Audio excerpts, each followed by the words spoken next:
The food industry doesn't want you to know this. Every day, Americans consume food filled with chemicals and additives that are directly linked to deadly diseases. While other countries ban these toxic substances, the U.S. food industry continues to pump them into your meals. The worst part? Most people have no idea. Take a look at your food labels. Do you recognize everything on the ingredient list? Probably not. That's because many of these substances are designed to enhance flavor, extend shelf life, and make food look more appealing. But at what cost? Let's start with artificial food dyes. Red 40, yellow 5, and blue 1 are in everything from candies to cereals. They make food look more vibrant and appetizing.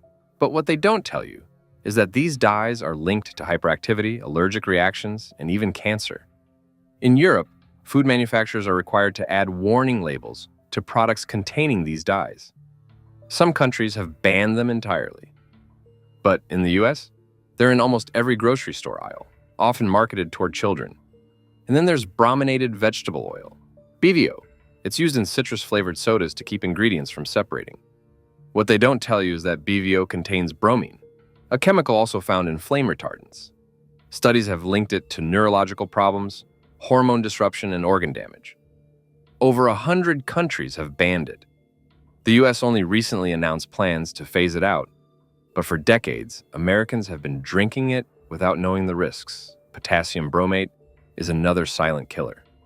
It's used in bread and baked goods to improve texture and rise. But this additive is a known carcinogen. It's been banned in the European Union, the UK, and Canada, but in the US it's still widely used. Why?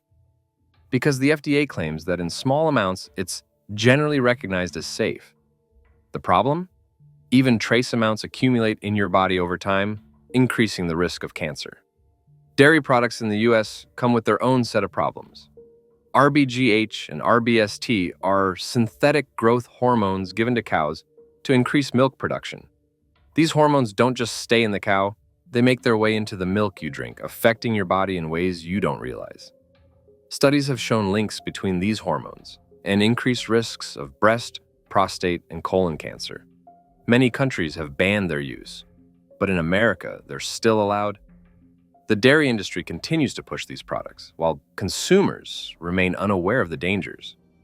And it doesn't stop there. The processed food industry thrives on keeping consumers addicted.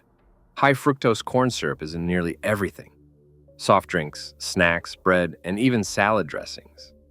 It's cheaper than sugar and extends the shelf life of food, but it also contributes to obesity, insulin resistance, and type 2 diabetes. Research has shown that it affects the brain's reward system, making you crave more, eat more, and ultimately, gain more weight. It's a vicious cycle, one that food companies profit from, while public health suffers. The shocking truth is that these harmful additives are not mistakes. They are deliberate choices made by an industry that prioritizes profit over health. The more people get sick, the more money flows into pharmaceutical companies and healthcare industries. It's all connected. The food industry makes you sick, and the medical industry profits from keeping you just healthy enough to survive. Gary Brecka has exposed how deficiencies caused by processed food are leading to disease and early death.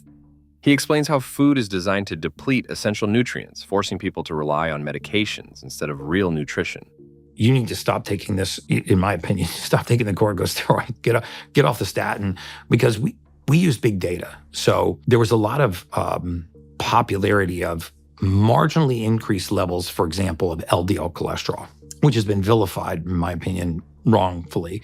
And if you had high levels of LDL cholesterol, you were automatically had this crazy high risk for cardiovascular disease. So we would smash the cholesterol down in these really low numbers. We'd put you on all kinds of cholesterol mitigating drugs.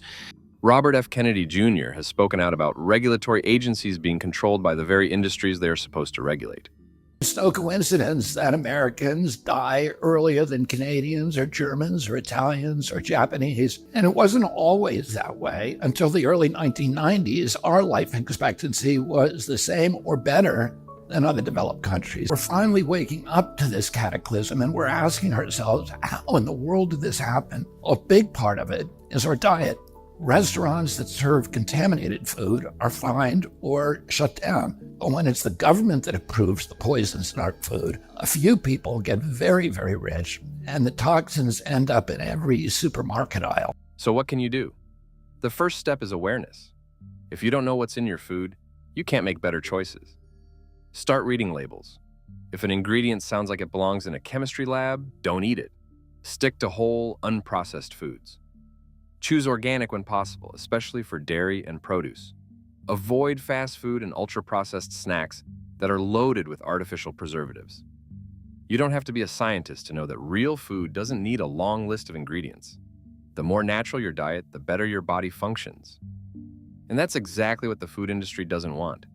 They thrive on convenience, addiction, and ignorance. The less you know, the more you buy. And knowledge is power. This is just the beginning of uncovering the secrets they don't want you to hear. If you want more truth, if you want to take control of your health, then stay with us. More secrets are coming, more industries are going to be exposed. Because the only way to break free from the system is to see it for what it really is. If this opened your eyes, don't keep it to yourself. Share this with someone who needs to hear it. Like, subscribe, and turn on notifications because we're just getting started. The truth is out there. You just have to be willing to see it.